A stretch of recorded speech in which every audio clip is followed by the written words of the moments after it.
Welcome everybody to BigGunner81 Live, presented by Applied Arsenal Finishes and Gunworks. The range at 355. Eggleston Munitions. Renegade Ammunition, of course. And I'm forgetting someone. BAT Arms. And of course, Pinto Precision. Check them all out. Put the links in the description below the video as well. And going to go ahead and introduce everybody, and I got a couple little things to start off with. First off, we've got Russell from Sinistral Rifleman. Am I saying that correctly? Am I messing that all up? You did it right. Did it right. So, by the way, we'll say Sinistral means what exactly? Of the left, in my case, left-handed. Okay, so like left-handed rifleman, basically. Cool. And we'll get more into that in a little bit. And we also got David from Renegade Ammunition in the house as well. How's everybody doing tonight? Good. How are you? Good. And we got our friend Joe Gizzy here as well with us. How's it going, everybody? Good. Glad to have you. Thanks, Rick.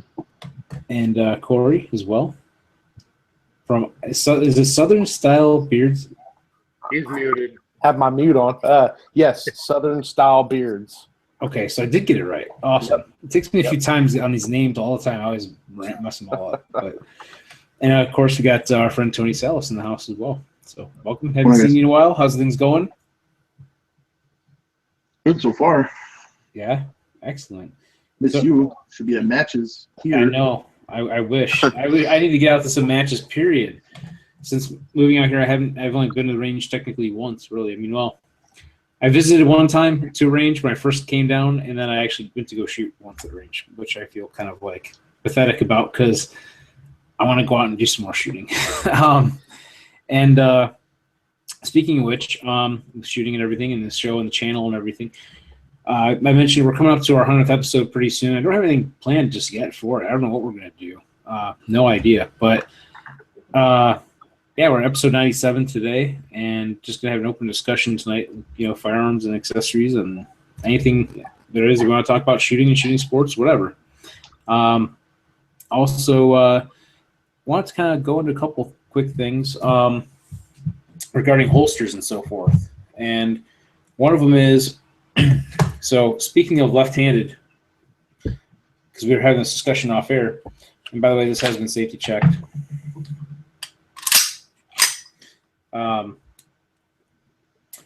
So Laura is left-handed, and we've been looking for a holster. And this pistol I have here is the Rock Island Armory MAP 9mm. It's basically a Tanfoglio, which is like a CZ clone. Not a lot of holster makers have, you know, for Kydex holsters anyway, for like competition type holsters, have this pistol available for a mold, I guess.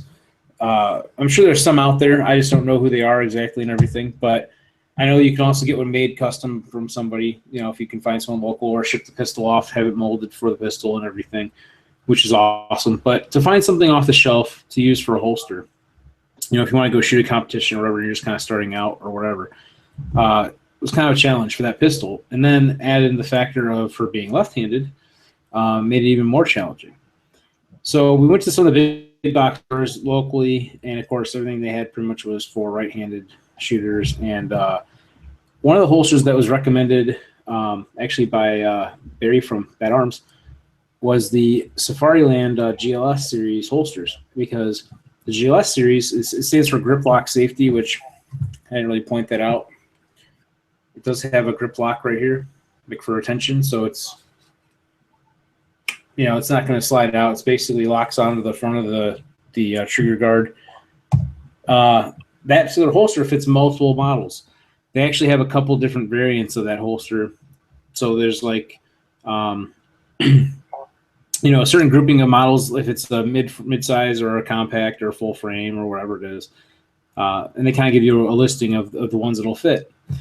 And it's adjustable and so forth. So it's not exactly form-fitted to that exact pistol, but it fits it pretty well. And the grip locking system kind of helps lock it in place and everything too. So anyhow, needless to say, of all places, you know, we have a Gander Mountain here locally, and figured, hey, they're going out of business. Yeah, their prices are usually high. Yeah, they're going to be marked down, you know, somewhat, so they may have some fair deals. So we figured we'd stop in there and take a look. And lo and behold, they had quite a selection of the Safari Lane holsters, and they were all left-handed, probably because the right-handed obviously is more popular. And ended up finding that. So we're going to kind of use that a little bit and see how that goes. But that's a new acquisition for the holster collection and so forth, especially for her holster collection. And also, speaking of holsters and pistols and so forth, I've got my SIG 226 here in my Aries Tactical Competition holster, which is one of my favorite holsters that I have. And again, this one has been safety checked prior to filming, but we'll go ahead and check it again. If you notice the trigger, I've talked about this a couple times. I finally got this installed. This is the Gray Guns flat trigger that they're making for the P-Series SIGs. And my SIG actually has a short reset trigger from the factory. But I'm going to kind of try to show this a little bit. So, hold it up, I guess, try to get a good angle on it on the camera. Kind of show you the reset. So, because it's awkward to do this with the camera, but you see that very little travel. And it's adjustable, so it's got a couple set screws on it. So you can adjust it and kind of take out some of that extra play and movement and so forth and get it dialed right in. And I'm excited. I want to try that thing out at the range very soon here and so forth. Looks like I'm getting a message too as well here in the background. Let's see if apologize for the lull in the conversation, but anyhow, it's a good time to mention too that we also have live chat going on over on YouTube. If you're watching through YouTube, you can see on the sidebar on the right hand side there's a whole chat that goes on live there, and we do a lot of giveaways from time to time as well, and you can kind of follow along in there, you know, and post up any questions, comments, things like that you might have. You can post on there, and also we're on gunchannels.com /BigGunner81. We have a live chat going there at the same time as well. It's also being streamed on there. So appreciate you guys out there watching and leaving all the questions and comments that you do. And anyhow, I'm just laughing at it. This is one hell of a sausage party in here. You guys rock. Well, thank you, I guess. Yeah, sometimes it is. But anyhow, moving along, go ahead and talk with Russell a little bit here. What are some of your all's concealed carry holsters? Oh, that's a good question. So, anyone want to answer that? I'll answer, but well, everything I use is custom because I am left-handed. I'm fortunate to have a number of local Kydex makers I've used over the years. My current go-to guys are Weekly Second that are just a mile away from where I work every day. Nice. Nice. Well, I'm partial to Aries Tactical for their concealed carry holsters, and that's what I'm using right now for my Glock 19 Gen 4. And one of the things to add into that, I like the Alta clip. Some people may or may not like it. I like it because you don't have to necessarily have a gun belt to use it, and also you don't have that nice belt clip that's overhanging over your belt to kind of like, you know, to show you have some other type of clip on or attachment over your belt. It kind of gets hidden behind a belt. So that's what I have that I use. I use some custom things, a leather traditional inside the waistband holster from a company called I think it's Tequila. I think I know what you're talking about. Yeah, and then I use Remoras for like pocket carry. What I use is Alien gear for inside the waistband. You know, obviously, past couple of years, I'm sure you guys have seen it. You know, they're huge into marketing. Their colors are, you know, like that neon green and black. The thing is that they're super cheap. It's like 30 or 40 bucks for their holsters. And for that price point, they're a good value. But it's nothing. They're nothing special though. But for that price, they're, yeah, you can do that for free. You could switch out the shell. You just mail it in. I think you just have to pay for the delivery, I guess. But that's it, which is nice. It's nice. Cool. Yeah. Dave, what are you using for a holster? For guns, I don't like guns. No. I have a few different kinds. So I have these Kydex from VM Forming. They're a Michigan-based company. Of course, I support our Michigan-based companies, and these are nice. This is a in waistband, and I haven't used this very much. I just got these, and then we have another holster company, Battleborn Holsters, that are teaming up with us. But currently, I carry sticky holsters, and that's what I use. I like these. Expensive, and they last a long time, and they work very well. They're very comfortable. So that's kind of what I prefer. It always comes down to what everybody prefers, and with the amount of holster companies out there and design concepts. Oh yeah. It's just an infinite array of candy store items. Yeah, it is. It's almost personal preference items, and there's so many options. Pretty cool. So Yeah, Corey, It sounds like everyone's carrying inside the waistband for the most part. Yeah. I pocket carry more than anything. oh really? Yeah, The one thing I do different than most of you guys probably is I carry outside the waistband because it is so hot in Arizona. That carrying inside the waistband, I've actually ruined the finish on a number of guns. I actually had a round corrode in the chamber of one of my Glocks years ago Oh, from wow. the warehouse all day while I was carrying IWB and trashed the barrel. So outside the waistband generally works better for than preventative maintenance.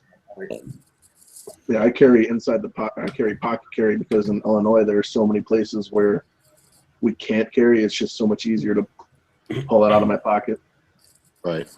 I've got I'm carrying the Tier 1 AGIS, Aegis or whatever, however you want to call it. But they got a lot of different custom Kydex holsters you can make. They are rather pricey. Standard AGIS holster is about $120. But the good thing about it is it's got a detach mag carrier on it, and they're just snaps. So carry it however you want it. That's pretty cool. I've got about four or five of them. I absolutely love them. Corey, what was the name of that again? It's a Tier 1 concealed AGIS, the Aegis. It's like I said. I mean, if you get a basic one, it's about $120. But they're all interchangeable once you get one. So if you get one that's Yeti Cryptic Kydex, or just a regular Kydex, I mean, you can interchange the mag carriers with another holster that you want to carry. So they're all interchangeable. Cool. So back to the left-handed stuff. Tell us a little bit, Russell, about the Sinistral Rifleman stuff that you have going on your YouTube channel and everything. I started my YouTube channel back in like the mid 2000s when it first started happening, and I use it to post match videos and different product review videos and different things like that. And what I've heard recently, because I've been an action shooting competitor for the past 16 years, is there's a couple different generations of competitors now that have gotten into 3-gun and 2-gun and other action shooting sports because they saw my videos sometime back then and it kind of spurred their interest in the subject. That's pretty cool. I mean, that's one of the reasons why I started doing this too. Was to help encourage other people who might be interested in shooting sports, or people who might think that they couldn't do it because of their size. Like, I'm a big guy, and you could still go out and still shoot, 3-gun and so forth. Yes, you can. Well, yeah, Tony knows. I mean, he did it. So it's there's not. I mean, let's put it this way. You may think you may not be able to do it, but it's very possible that you can, and you might as well try it if you have the interest. And I want to show people that that it's a lot of fun to do. You don't have to be the best of the best, but you can go out and have fun. That's the number one thing. Being safe, of course, and everything while doing it, and to kind of get that out there and share that with people. So, and to me, action shooting sports are a pathway to personal improvement, and that can be your marksmanship skill. That can be your business and socialization skills with people on the range while you're there attending the event.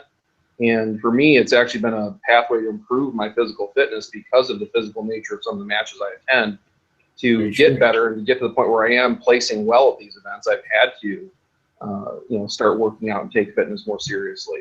And it's made a difference for me. And I wouldn't have that independent motivation otherwise outside of the shooting sports.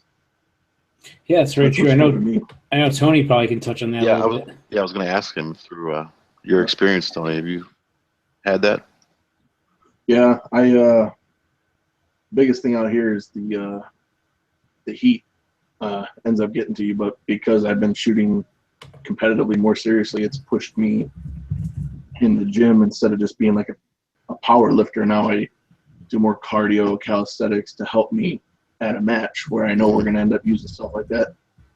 And people you've trained, have they mentioned that as well, that that's maybe one of their goals? Some do. Some bring it in. It's more guys that are about my size that are worried about it. And I start off just telling them it's one thing at a time. Yeah. Learn the safety, learn the basics of shooting sports, and then you'll see where fitness really comes into play. Like Rick said, you don't need to be like a peak athlete to compete, to have fun. Man, it doesn't hurt. If you want to start winning, I think you're going to start taking your fitness a little more seriously. Right. Mm-hmm.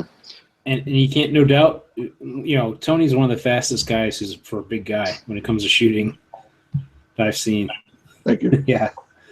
So. Well, and a lot of that comes from just training in your basement or whatever. I mean, especially because competitions, sometimes you go 2 or 3 months without doing one, even if you're really into it, right?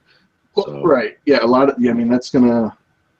it's one of those things you start, like I did with you, the dry fire. We start making it more match-based. Now we're sprinting from one side of the basement to the other. You're getting your start-stop. Now you're talking fast twitch muscles and explosiveness. So, you can get a nice, good workout if you add movement into your dry fire alone. Yeah, that's pretty cool. But speaking of which, how's things going with the training stuff? I heard that you might be kind of growing that. Yeah, it's going good. Hopefully the website will be done soon. I'm actually looking at a location to do classroom and the laser training, and I'll definitely be on to plug away at that once it's all official. Yeah, definitely. That'd be awesome. Hopefully I could check it out, come back for a visit. Yeah. So, what else we got? So, Russell, I know you also work for KE Arms, too, and you guys have some new stuff coming out as well, speaking of plugging things, as Tony mentioned. Well, our biggest new product launch has been the SLT1 trigger. SearLink technology trigger. It doesn't use a traditional disconnector. So it is functional in any AR-15 compatible platform, but the major benefits to it come into play with pistol caliber carbines. They're a heavier or faster cycling bolt that a traditional trigger with a disconnector would suffer impact damage. So with this trigger, the hammer can rotate forward through the full arc and not impact any other components of the fire control group. Part of that design as well is you can now put it on safe with the hammer forward, so your administrative handling is simplified. Whether you have a dud primer you need to clear or some sort of malfunction, you can always put it on safe before doing so. So what we've gotten feedback from the law enforcement community on that is it makes their weapons transitions easier, because if they're empty or they're having malfunction, they can always put it on safe. And the number one area they're telling me they have NDs is clearing malfunctions. Right. During high stress environments. So simplifies that. Also, the operating components of the trigger are all located in the forward front area of the housing. So they're relatively sealed against dirt and debris, making it a bit more immune to those things than a traditional fire control system. Like a pop primer or something getting jammed in there? Less likely. Yeah, one of the people testing it so far has dropped several pop primers in there and tried to get it to malfunction. They weren't able to.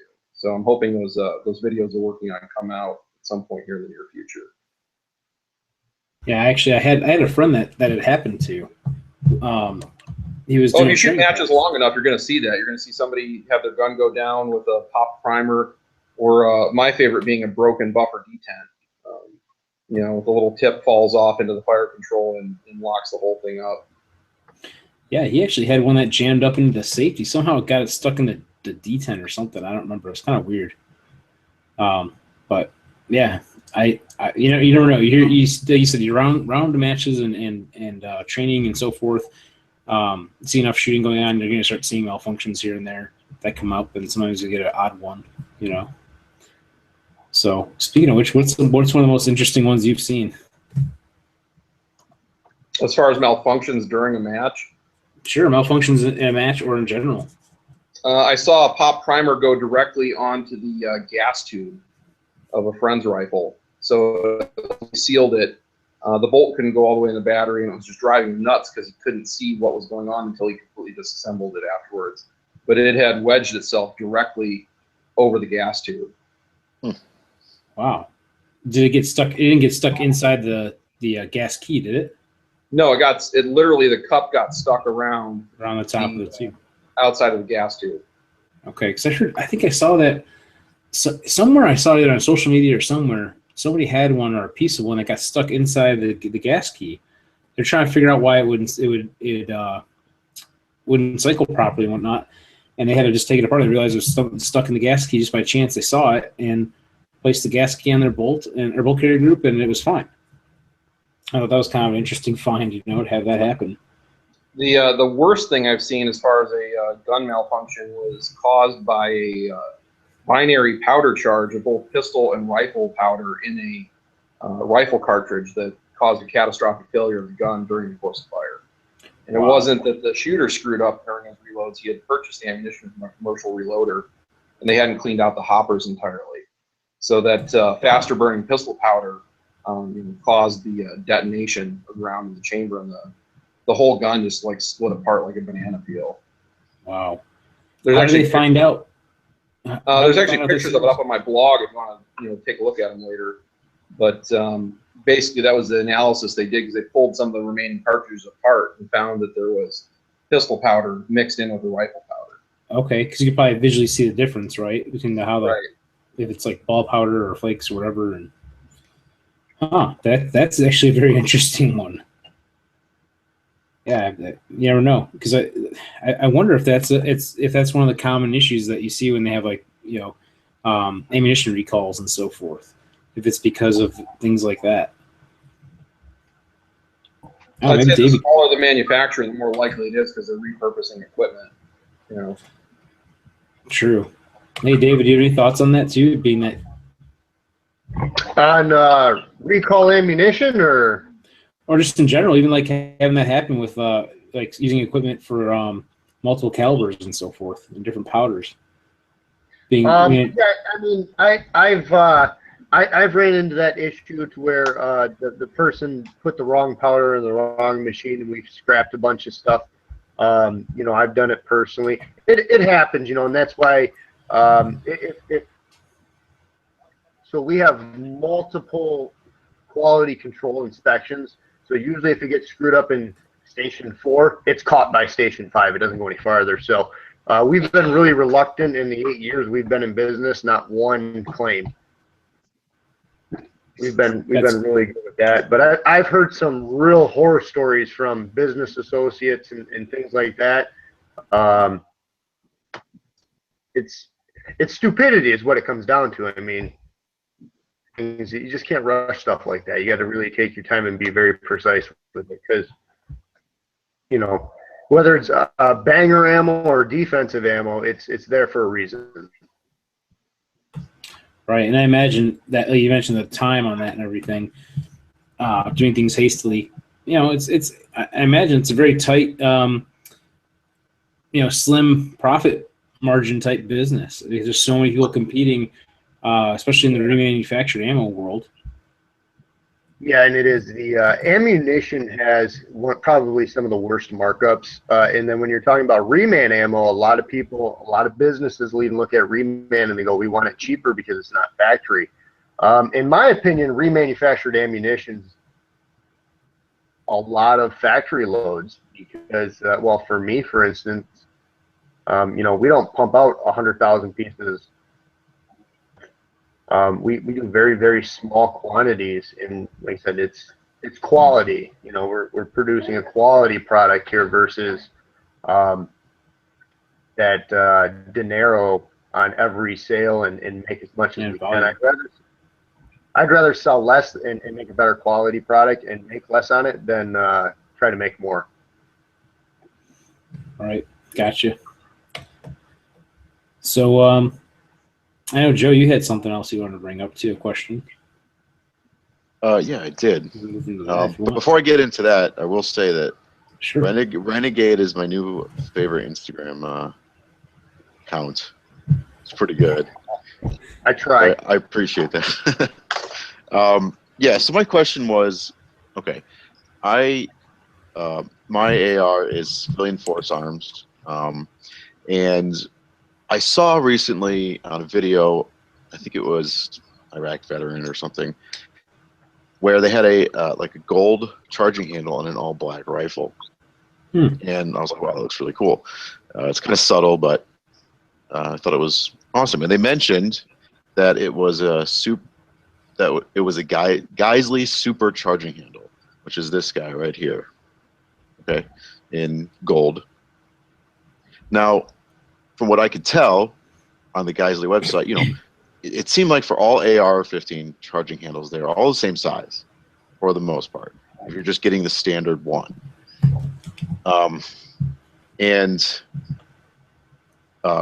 I should say the charging handle that came with my rifle was BCM Gunfighter. So a great charging handle. I just wanted a kind of a different color, different look.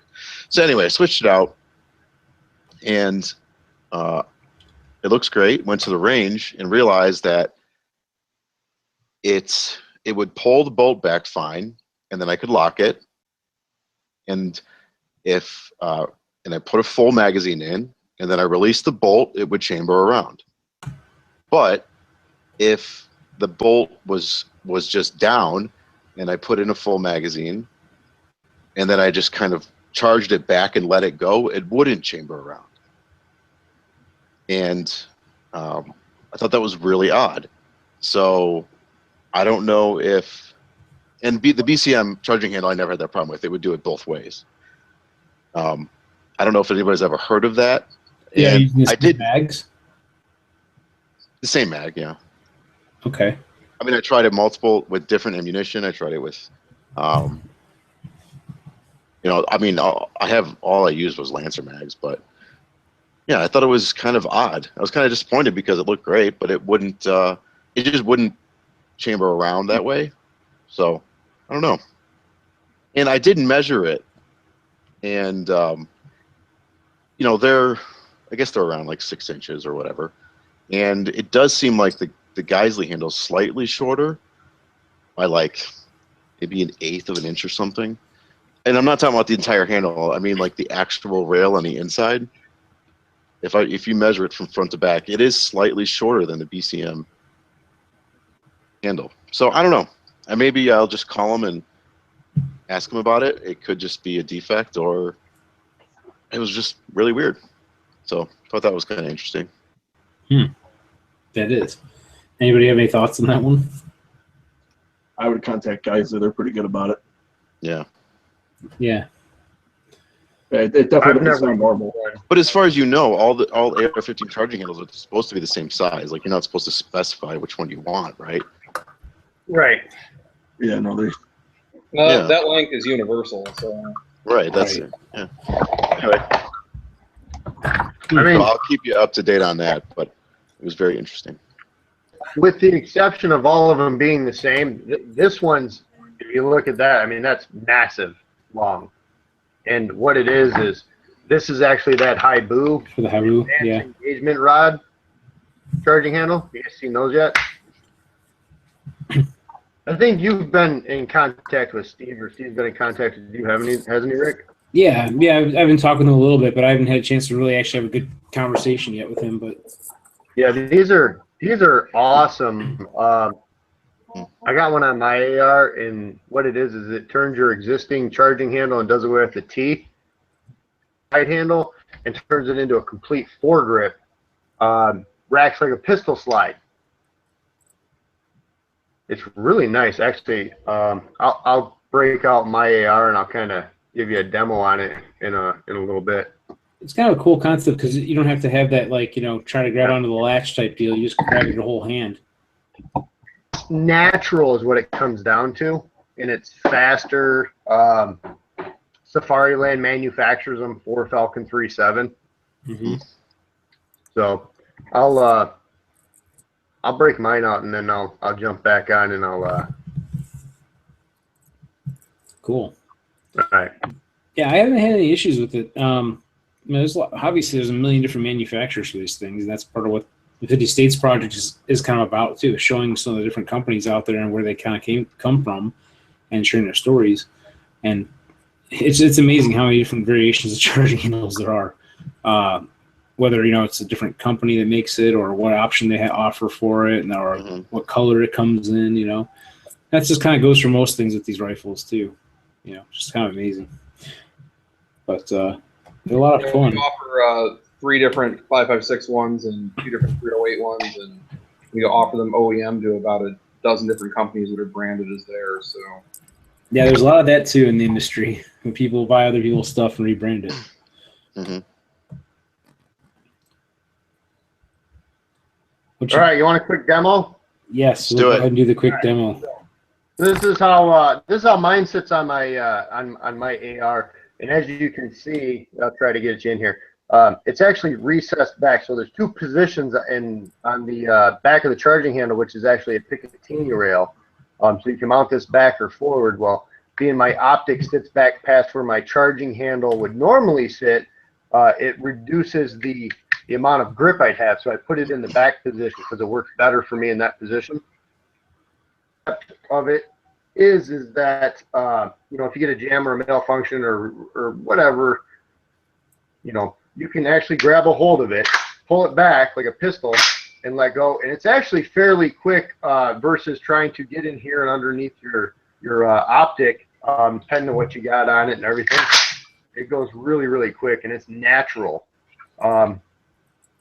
Is that the guys with the pistol ARs really dig them because it goes from your standard T handle to you're out here like this with your standard pistol AR. So it's completely natural at that point, just like a pistol slide, and it's ambidextrous. So right-handed, low profile. That's sitting over top of a Trojan stock. So, the one thing I didn't really look into on that is how does the latching mechanism part of it work? It's actually, so here, I'll show you. Let me pull this part. Is it like a detent? Yeah, it's kind of like an auto detent. So it has and it's just drop in ready. It's mil spec. So there's no fumbling around with modifying nothing. Let me see if you can get that in there or not. So there's your spring, but the okay, so it's on the inside. What's that? Oh, it is on the outside. I'm sorry, I see the latch now. Yeah, that's the latch, and the latch just has a retention spring in it with a little pin, but see it too well. I can't pry it up, but so rather than these charging handles, it's rounded so it actually will come off. Mm-hmm. Versus, and then what a lot of people worry about is blowback, obviously. So, as you're firing in your buffer system, spring and bolt carrier go back into the buffer system, they don't want this sliding back and, whacking them. And every AR is different depending on what you're running in your springs and different things like that, because, you can all change that stuff out. For mine doesn't move. Now, I've shot some of them where we've demoed them off in products, and some of them move very slightly, but it's a cheek riser. So as you're shooting, let me drop this back in. You run your cheek on it just like you normally should. A lot of people shoot ARs wrong. In the military, they teach you how to shoot with your brim of your nose on your charging handle, and it scares the hell out of a lot of guys, but that's the way you're supposed to shoot. So the doubles as your cheek riser, and your cheek actually holds this down. Very, very little pressure. I can hold it with one finger and fire the weapon, and it won't move. It also works great for the suppressor blowback gas because the hood on it right here, we did testing done on it, and it passed testing as far as charging handles and suppressor gas blowback. The only one that's I believe, I guess certified, I guess you could say. I'd have to look at the report again, and it passed its suppressor test. So Pretty cool and, stuff. And they're pretty inexpensive compared to some of them. They're we sell them for $75 off the website, free shipping. Speaking of that detent too, something I saw that was kind of neat, and obviously there's different variations of everything, but Strike Industries has a charging handle that actually has detents on the inside. So instead of having a latch, it has like I don't know how to explain it, like almost like a spring detent type deal where when the charging handle slips into the inside of the channel of the upper receiver, it kind of has like grips onto the inside of it basically, versus the outside where like normally where you'd see the latch. And I thought that was kind of cool. If you have an upper receiver that's kind of worn, maybe where that latch detent is, it could be another option to use possibly, But I'm sure it would take a lot of rounds to probably wear down that area where the latch grabs onto on the outside of the upper receiver. They ran a test on it, and they weren't the original spring kit that they came out with like a year ago when they first opened up the doors. But they have a lifetime warranty on the product, so that's cool. Yeah, so they back it up. USA veteran made company, made in the U.S. You really can't beat the product for what it is. It's a great product. Nice. So. Hey, we'll get one. We'll do. Tony, you were going to mention something about Pro-Am in July. Yeah. So where is this, and tell me about it.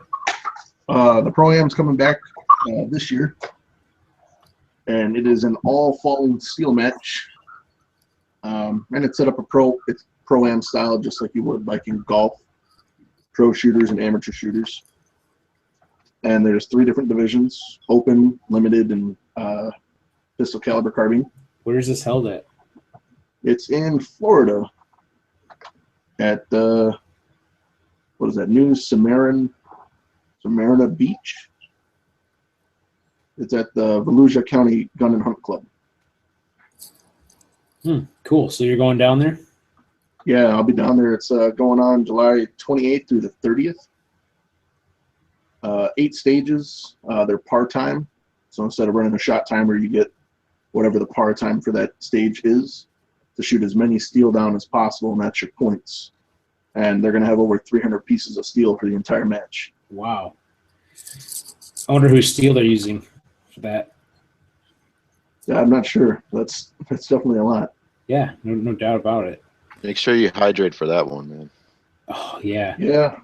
Well, the good thing July is 28th. it's shot in half-day format. Okay. So I'm only out there. You're only going to be there for half of what we put, like for less than we would a local. In a local, you're there for what, like 6 hours? So less than that. That's nice, yeah. Well, I know I've seen, speaking of matches, I know 3 Gun Nation's got a PCC/shotgun match coming up. I'm going to mess up. It's like Carolina Gun Club or something like that, CGC, or everywhere. I'm going to mess it up how you say it. But it's about an hour and a half for me, I think, where I'm at now. Man, I'm tempted to sign up for it. But, of course, it's going to cost, I think, around a little over $100 for the match fees. And then also I have to re-sign up for 3 Gun Nation because I'm not currently a member of 3 Gun Nation right now. But I'm tempted because I'm like, that'd be a lot of fun. On the flip side, I just built the PCC and I got to go test it out and run it and so forth. And test out that Trigicon MRO as well that Dave and Trigicon set me up with Zabraro. You're not that far from the Pro-Am. I'm sorry. Trivial talking once. What was that, Tony? Tony, go ahead. Oh, you're not that far from the Pro-Am. Come shoot that PCC in Florida with me. It's further than you think because I'm in North Carolina, not South Carolina. It's not that. I'm in Illinois. Oh, so yeah. It's a lot closer than driving from Illinois, for sure. And so, Dave, what were you going to say? I was going to say, what do you need? You need a sponsor for the 3-gun stuff? Well, yeah, basically any sponsorships would help with that kind of stuff. To go to matches and so forth. I like to get in that PCC though. That'd be. I want to try that for sure. I'll have to talk to Trigicon, see if we could get something rolling. That'd be cool. Sure. I say this is definitely the year of the PCC. It we've is. seen manufacturers introduce them. Our company introduced a Glock magazine lower. We're ready to introduce the first ambidextrous magazine-release Glock mag lower on the market, as far as I can tell. And we're sponsoring a major PCC only match here in Mesa, Arizona, September 30th. The same crew that runs Superstition Mountain Mystery 3 gun is going to be running that. Oh, well, that's bound to be a good match then. Yeah, definitely. That's gonna be awesome. How hot does it get out there in September? It could still be 100 degrees. It just depends. Ouch. That's one thing I'll tell you. Moving down here in North Carolina, the humidity, like someone mentioned, kind of warned me ahead of time about the humidity. It's very humid down here, and it does get kind of hot, but obviously not as hot as Arizona. But of course, I always say it's a dry heat out there. I don't know if it matters. It's heat, right? Heat is heat. Having grown up in Michigan and having lived here for going on 19 years now, I'd take the dry heat over humid heat. Yeah. I mean, we just shot a match this past weekend in Tucson that was 110, and the main thing is just keeping your hydration up before the event and during the event. Yeah, that's a good point. And we talked about it actually before on the show about snacks and things like that and what to drink and that kind of stuff. We had Jake Grillo actually had one of his I think he was a doctor basically, one of his guys that he knows that he works with, and we kind of went through some of that kind of stuff with him. And that was kind of cool to think about, some of the stuff we don't consider. Yeah, I learned a hard hydrated lesson on that. Yeah, what's that? I learned a hard lesson in properly hydrating for a match 3 weeks ago at the. I was going to say, I think I saw Championship. that video you're probably talking about where you're kind of down quite a bit. Yeah, it was. I mean, you've seen me. I've never gone that slow through a stage. You were going to like my speed. Yeah, I was done. If there was one or two more stages I had to do, I'd have quit. So did it hit you like by surprise, or did you know before you started? You're like, this is not going to be good. I thought I was feeling good, and when we got halfway, when we had to take our lunch break, and it was just, it hit me, and from second half of the match, it was just toast. That'll never. After that match, I told myself that'll never happen again. Yeah, right. They made my performance suffer. It was horrible. Yeah, it kind of happens like you don't notice it until you hit that point where you're taking a break from something. That all of a sudden you're like, man, I'm really wiped out from this, or whatever. But if you keep going, it's like you don't catch it right away. Like when you take a hike and then sit down for 5 minutes, all of a sudden it's a little harder to get back up. Over here on YouTube, I'm just looking at some of the comments. Going back through here, yeah, definitely. The Havoc Legion shooting team says I'm going to Pro-Am. Kids can't make it, but I am. And always jab steel targets is what they are using.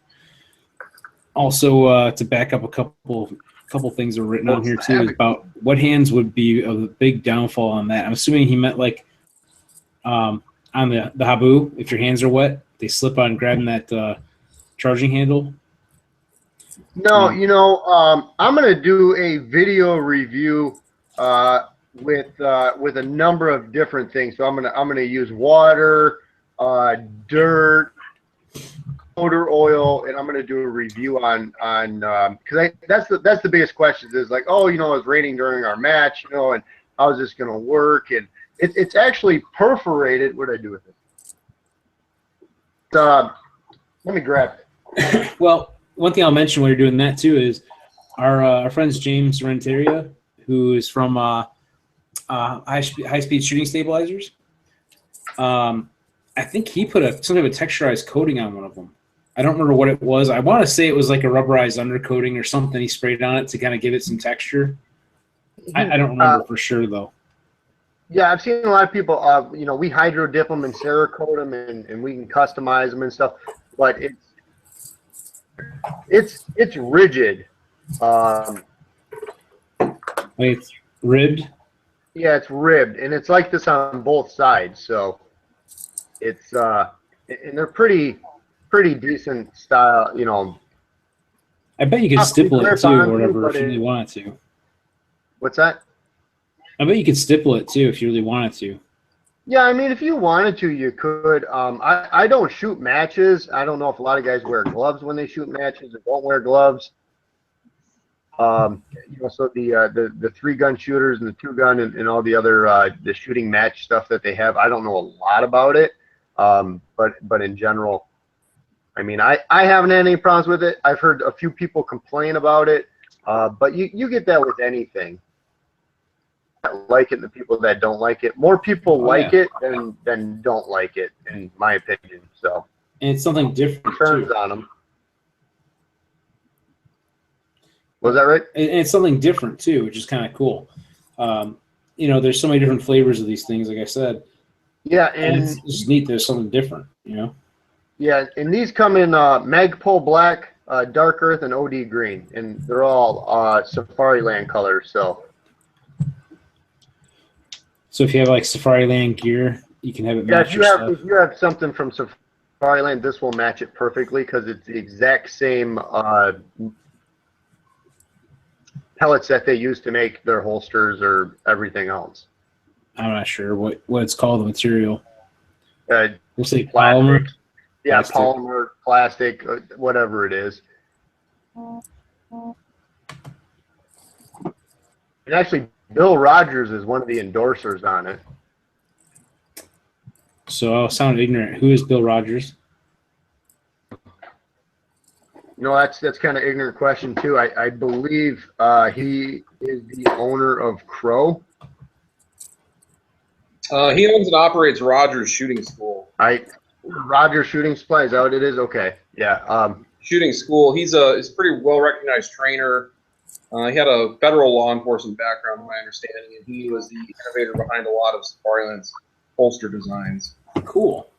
Thank you. Yeah, I wasn't really sure. That's kind of Falcon 3.7 has with him. So Okay. That's good thing. So that's what I like about having this group. We always learn from each other from stuff. You know, we get to share information and have an open discussion about anything related to the firearms world, and whether it's shooting sports or gear or whatever. You know, so we definitely appreciate everyone who watches this and also contributes as well out there in the questions and comments and everything.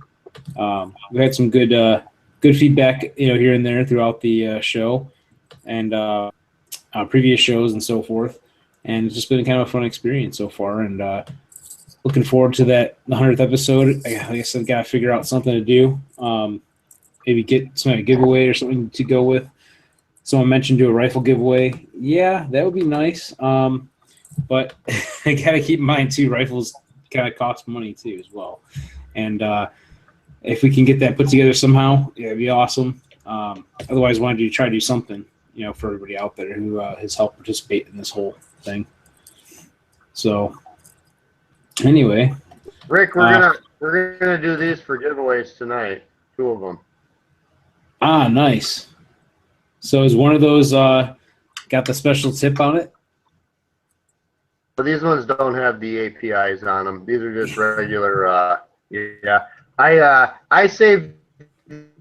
If someone wins one and they want an API and they don't live in a restricted state, I'll send them an API round. Yeah. But So, yeah, that's what, other than that, yeah, if you live in California, you don't get API rounds and all those other fun states that don't like things that are go boom. you know what's ironic about California? I'll tell you this. That there are so many companies that have products that are manufactured in California in the firearms industry. I'm not going to get any names or anything, but like there's one that I was talking with that's in Texas that has components made or manufactured for them in California. And there's a lot of people that like guns in California, believe it or not, you know? Oh, Corey's got his over there too. I know. I've been opening my Zimas with them. Oh, Yeah. God. I heard they brought those back. They did. I mean, I haven't had a SEMA in about 10 years. I think I've had one like once or twice in my lifetime. they're back. I had to see what all the fuss was about, okay? It was a I 92. hear you. Now I'm, And you now know, I'm I'm gonna have to 27. probably do that too. Pick up a case, or whatever. Joseph's shaking his head like, oh no. Jeez, I barely remember those things. That's right. How old are you Was again, it- Joe? Sorry, How old are you again? I'm 30, but I don't. I mean, geez, that was high school, maybe grade school. Right. I don't know. I'm only, you're only like, talking- a few years older than you, and yeah, it's kind of similar, you know. Is it just I don't sparkling remember. water, or is it boozy? Is it boozy? Forget. I mean, it's got a little bit of the beer taste, but it's more citrusy flavor than anything. Right. That's what I So remember. Anyway. It takes the beer taste kind of away. So I mean, it's not bad. I'm just gonna laugh. This is funny. I You got mean, the topic of Zima. everybody's making a fuss over this right now on Instagram, like Zima. It's like clear Pepsi for adults. I know, and I'm just like, what is this? It's like I've never heard of this. They say it came out in the '90s, and I'm like, well, I was born in '90, so let me see what all the fuss is about. Introduced in 1993 and discontinued in 2008 per the internet, but 2008. It seems like it went away a lot sooner than before that. That was probably when it officially quit. But to get slightly off topic, like the first couple of years, it was in the 90s. It was nuts. I mean, go ahead. We start talking about Zima, and then we start getting a lot of comments over here on YouTube. They said, Why they tune in for Zima? What the hell? Yeah, these are sweet. You're giving away Zima? Holy effing heartburn. I don't Never think had I one, but remember them. Used to put Jolly Ranchers in them. My girlfriend in high school drank Zima, haha, and Mike's Hard Lemonade, haha. And it isn't a beer; it's a malt. Okay, well, So, Malt, yeah. go figure. We get off topic, and then we start lighting up the chat there. Topic is Zima. Yeah, I remember. Yeah, I know and Zima.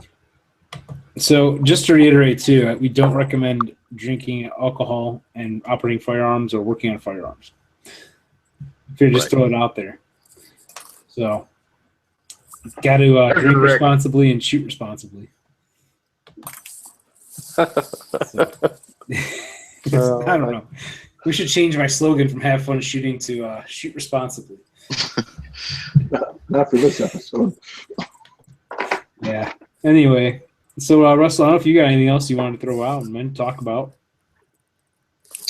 I mean, there's any number of things I can talk about, but you tell me. No, it's up to you. Anything you feel you want to get into? I know we still got a little bit of time left tonight, and if there's anything related to matches or products or anything you see in the firearms industry that's like trends or anything that's new that's emerging, we know that the PCC is very hot right now, of course.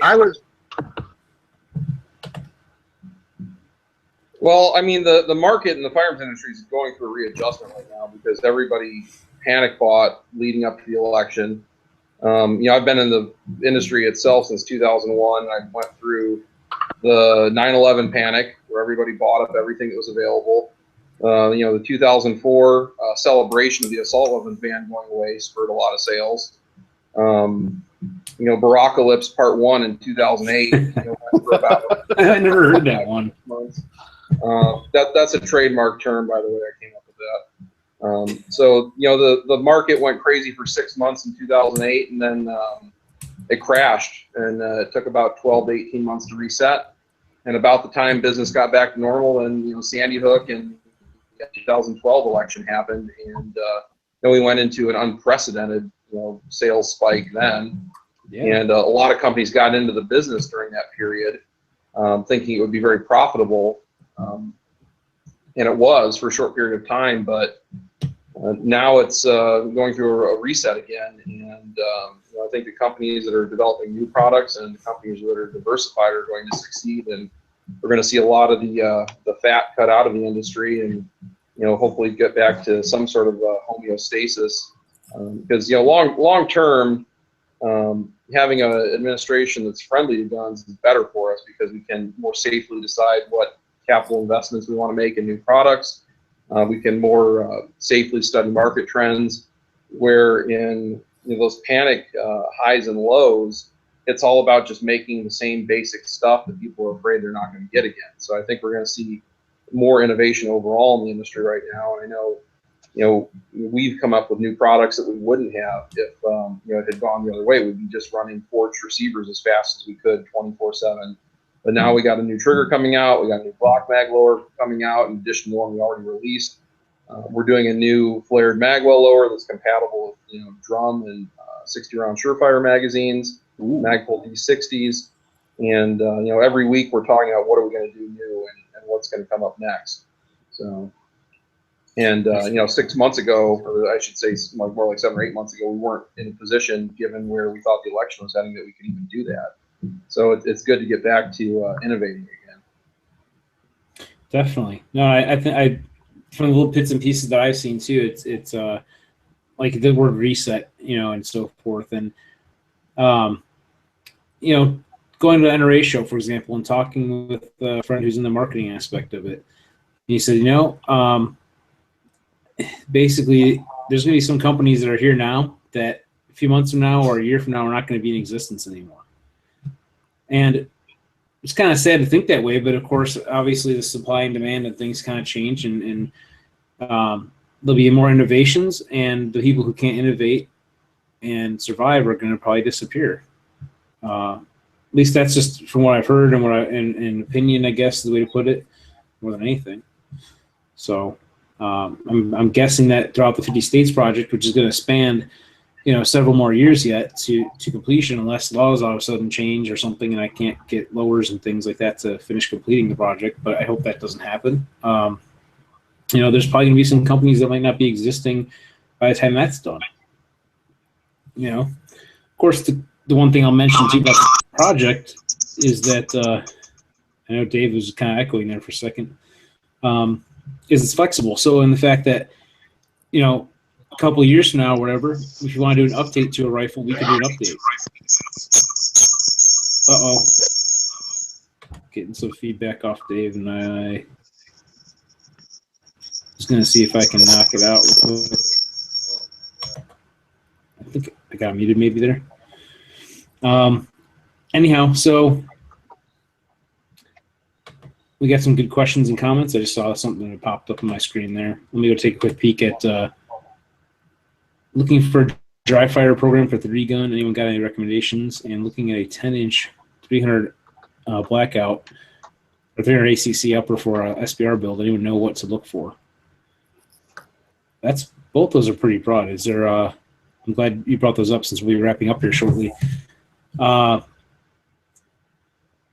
anybody have a recommendation for a dry fire program for 3-gun? No, I don't dry fire. I just shoot matches every weekend. Yeah, right. That's very true. In some cases, people do that. You go to the matches. But if you can't afford to do matches every weekend, Tony, you got an idea? Yeah. I guess the simplest way, because that's a big topic. Go follow Josh Tarrant 3-gun on Instagram and Facebook, and follow what that guy does. Yes. He has made leaps and bounds, and he is phenomenal. And just so you can get different ideas, he'd be the guy to follow just to get you started. Yeah, we've actually had him on the show a couple times. He's a really good guy. Yeah, he's super nice. Real down to earth, excellent shooter and everything. And then the other question on there was, let's go back to it again, about looking at 10-inch upper for SBR. That's a 300 blackout. I mean, that's kind of a broad question to ask what to look for. I mean, it depends on what you're really looking for. If you're shopping for cost, or if you're shopping for something that's high quality, and of course a lot of that's personal preference as to what you want to run. Like, do you want to run, M-Lock or key mod on a rail, things like that. So that's a really tough one to answer. I think this brings up another good topic in general, is that the AR market has so many options, it causes buyer paralysis. Exactly. Where they don't know what to buy, and they're afraid of buying the wrong thing. It's a good point. And of course, people say buy once, cry once, and everything. when it comes to buying firearm stuff, I think from my perspective, check out what other people have. I guess, see what's out there already.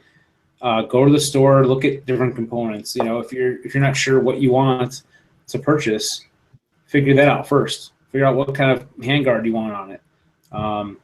Figure out if you want it to be a stainless barrel or like a melanite or a parkerized finished barrel, or what kind of, figure out what kind of options you like first, and so forth. Because the thing to keep in mind too, in regards to asking that topic about what upper to buy, there's only so many barrel companies, and half the barrels out there are just relabeled. Exactly. From somebody else. Exactly. That's what I mean. Like you might say there's only so many. I should rephrase that. There's only so many companies that manufacture barrels, but there's many companies that sell barrels, that private label them and that kind of thing, and all that kind of stuff that you're mentioning. So ultimately, it kind of comes down to what options you want, and then kind of shop around. Yes, there's going to be some companies that might be of lesser quality than others. There's no doubt about that. Speaking, it just like with purchasing anything really. If you're shopping only on price, chances are you're not going to get high quality.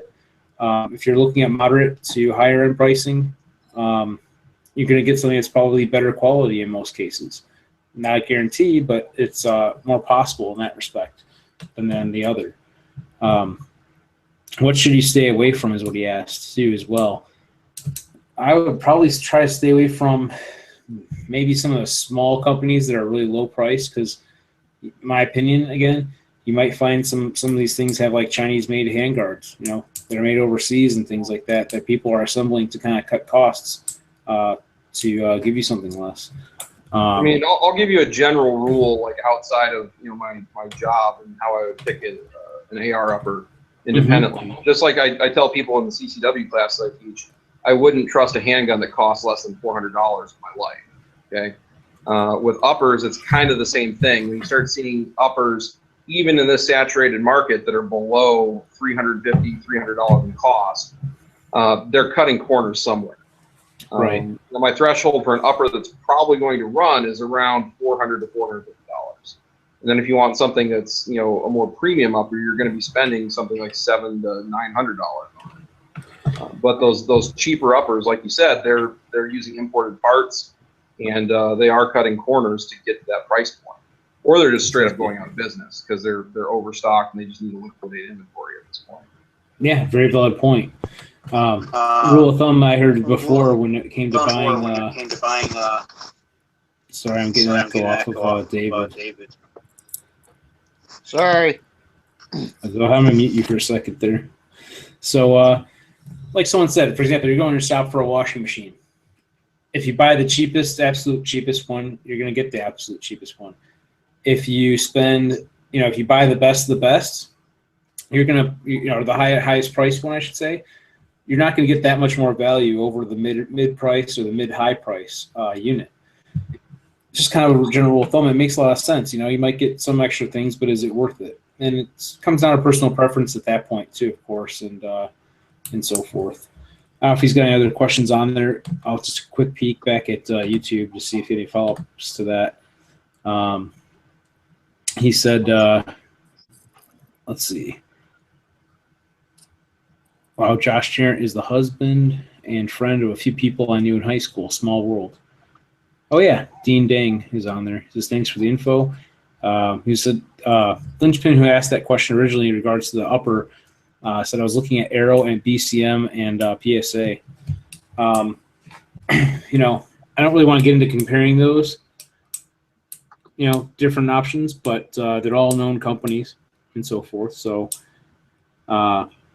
you'll probably get something that's decent out of any one of them. So anyway, we're hitting our time limit here for tonight. So if anybody has any last minute thoughts, I'll go down the row here. Tony, if you got anything. No, if you get the chance to check out proamshooting.com and try and make it down, it's gonna be a heck of a match. Awesome, very cool. And Corey.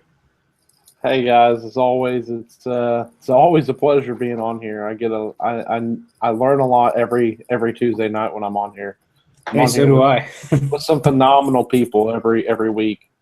There's always somebody new or a couple people that are new, and I love getting on here, and I love chatting about my loves and my hobbies with guns, and I don't really know much about competitions, shooting and everything like that, but It's fine. we'll see what happens in the near future. Awesome. Well, the Range 35, October 7th. That's the right. next two-gun run. You got to make it. I'm gonna put that on my calendar.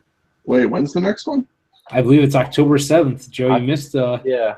I I think think it was last week. I think Pete said last week. Yeah. Yeah, we lost. I was David in, there. I was out of town. But October 7th, you said? Yeah, I believe it's October 7th. I think it's a Sunday, if I remember I have right. to do that one. Could be wrong.